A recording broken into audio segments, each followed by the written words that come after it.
الشيطان الرجيم. بسم الله الرحمن الرحيم.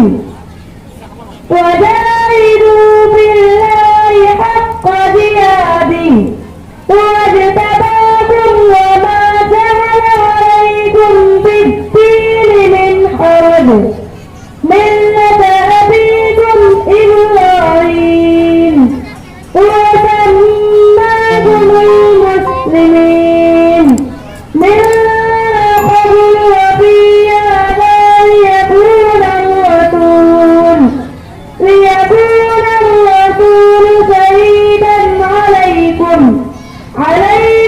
وتكونوا شهداء على الناس فأقيموا الصلاة وآتوا الصلاة واعتصموا بالله هو مولاكم فنعم